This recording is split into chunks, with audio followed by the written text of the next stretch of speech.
In 1979, a courthouse in Miami overflowed with a captivated audience. Those who couldn't fit inside sat and watched from their televisions at home, but those fortunate to make it into the courtroom that day witnessed firsthand one of the most notorious and infamous criminals in our collective history brought to justice. He stood between the judge and the jury, confidently representing himself against his multiple charges of brutal and callous first-degree murder. His name was Theodore Robert Bundy.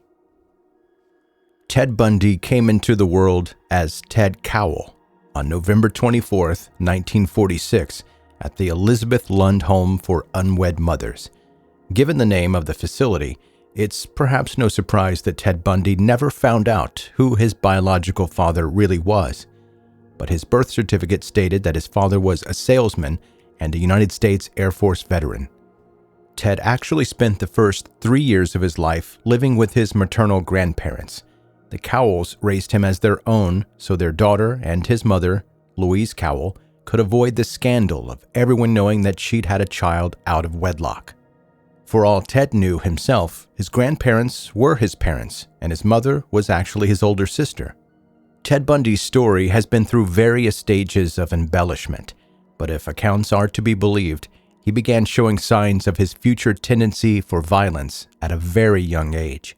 His aunt recounted a time when he was only 3 years old, and she woke up from a nap to find herself surrounded by kitchen knives, while her nephew smiled down at her. Perhaps this is a case of truth being stranger than fiction, but where Ted's childhood begins to get a little bit clearer is when it comes to his grandparents. Ted adored his grandparents, the people who at the time he still believed to be his parents. But if rumors and accounts are to be believed, Ted's particular attitude towards women could have been something that he picked up from his maternal grandfather, Samuel Cowell.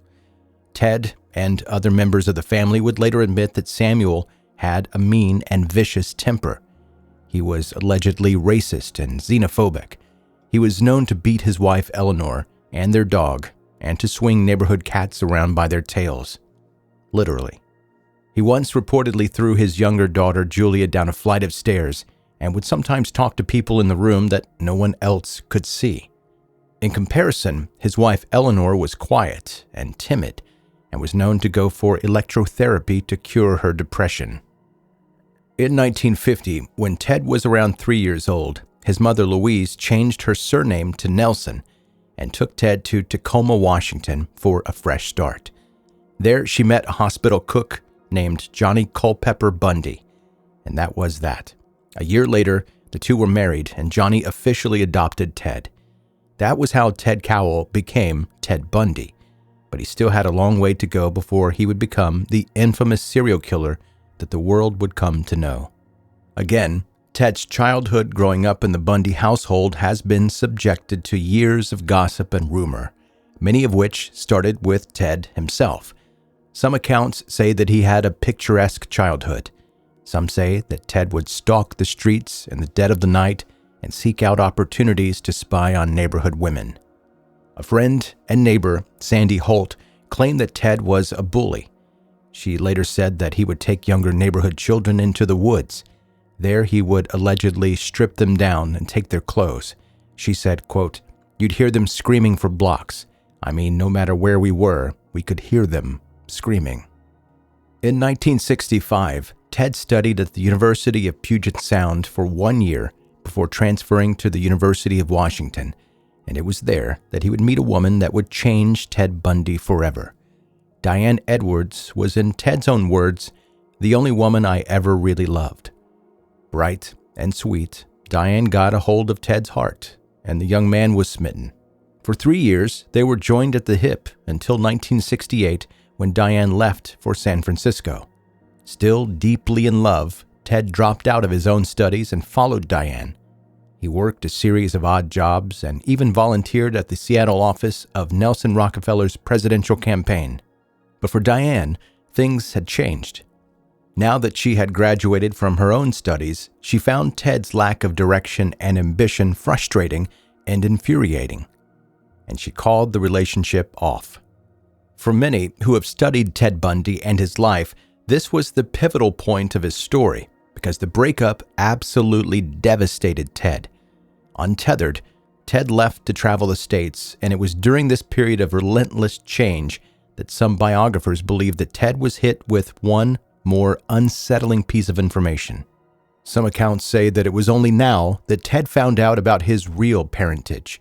The story goes that Ted had been trying to track down his biological father and had recovered his birth certificate only to find out the truth about Louise. His childhood had been a complete lie that Ted could never really forgive. Ted's world had now officially turned upside down, and many believe that his anger and resentment towards his biological mother, Louise, is what spurred on his later actions. By the autumn of 1969, Ted had returned to Washington, where he met and began dating a secretary and single mother, Elizabeth Klepfer. Elizabeth's daughter, Molly, was only 3 years old when she was introduced to Ted, a man who would stay in her life for the next 7 years. According to Molly, Ted began abusing and molesting her shortly after she'd turned 7, although these were accusations that he would never be officially charged with. From the outside looking in, returning to Washington and his relationship with Elizabeth seemed to put Ted back on track.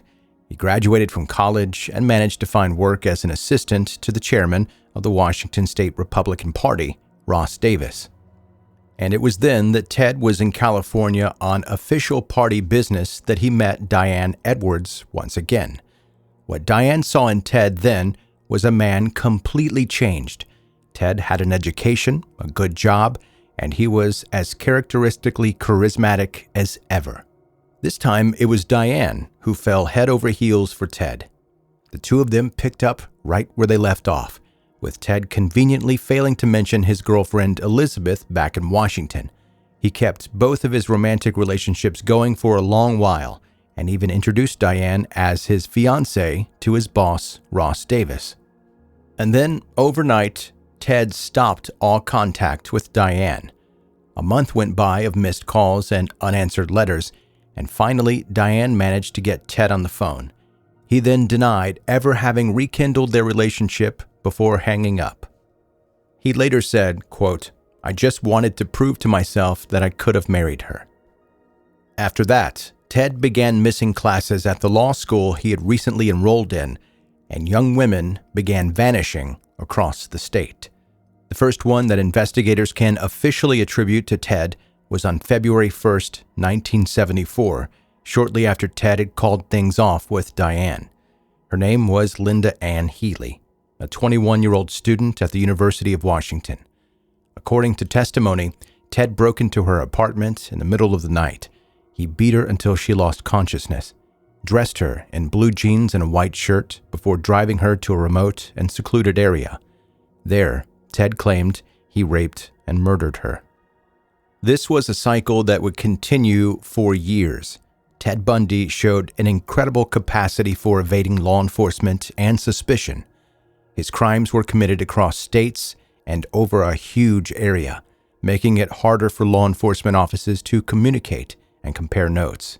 It was actually only when the victim count ranged in the 20s that multiple sets of investigators realized they were actually looking for the same perpetrator. Ted also had a knack for eliminating forensic evidence. He killed his victims either through strangulation or with blunt force trauma, specifically to avoid ballistics. His technique was silent and usually involved common household items that no one would find suspicious or unusual at first glance. He also often lured his victims in by feigning injuries or asking for help in busy and highly populated areas, making himself look harmless and unassuming. He was also known to use accents to further throw and disorientate witnesses who would then give misleading descriptions to law enforcement. In the first half of 1974 alone, about one female college student disappeared every month. One witness remembered seeing a man with his leg in a cast and using crutches while trying to carry a briefcase. Another recalled a man matching that description to help her carry his briefcase to his car in a light brown Volkswagen Beetle. With the news of missing girls spreading across Washington and Oregon, the noose began to tighten. Women were on high alert. They stopped hitchhiking and traveled together to watch out for each other. Ted tried to cover his tracks and sold his Volkswagen Beetle to a local teenager. By then, the investigators had him on their radars and impounded the car. Inside it, they found hair samples that matched evidence found on one of the victims. Ted was arrested and a whirlwind of trials in several states began. Ted flip-flopped between denying all charges and making startling, detailed confessions that shocked the nation and shone a light on even more of his crimes. He became infamous for his charm and charisma. He made waves and media headlines as the man with a career in politics and the beginnings of a law degree who was adamant about defending himself at trial. There were escape attempts, a rumored child sired from behind bars, and a media frenzy that would put modern media scandals to shame. And by the end of it all, Ted Bundy had confessed to over 30 homicides. His true victim count is still unknown, as is the true date that he became an active serial killer. Some say that it's possible he started as soon as Diane broke up with him back in 1968. But as it always seems to go with Ted Bundy, it's difficult to separate fact from fiction.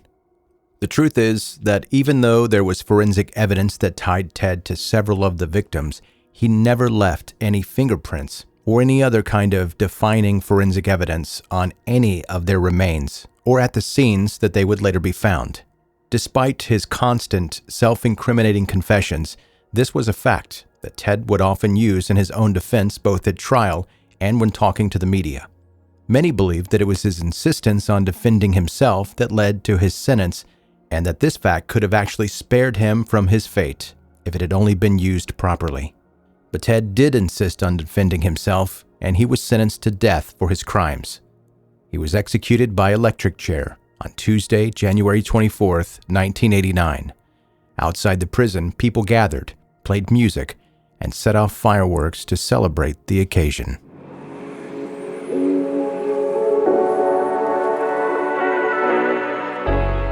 That is 10-Minute Murder for today. Brief and bingeable true crime. I'm Joe, I'm the host, and thank you so much for taking the time to listen to 10-Minute Murder. If you're a new listener to the podcast, make sure you hit subscribe wherever you are listening right now and follow along on social media. Links for that are in the show notes of this episode, or just go to whatever platform you want to follow the show and type in 10-Minute Murder. If you'd like to get in contact with me, you can send me an email, joe@10minutemurder.com. And here is one. Hi, Joe. I have a question. Have you ever met or talked to a serial killer? If not, would you be interested in doing that? That is Louise in PA. And Louise, no, I have not. Not to my knowledge, anyway. And if you are a serial killer or a killer and you've talked to me, please don't tell me. I do enjoy the little bit of sleep that I do get. So no, I haven't, and no, I don't want to. I know that there are some podcasters and there's some people that do what I do. They are interested in talking to these killers themselves and getting to the bottom of what they've done and getting inside their minds and things like that. I'm cool with just reading about it. So Louise, that is a big N-O from me. Thank you for the email. And like I said, if you'd like to get in touch with me, joe@10minutemurder.com. And that's it. That's your episode for today. Thank you so much for listening to 10-Minute Murder.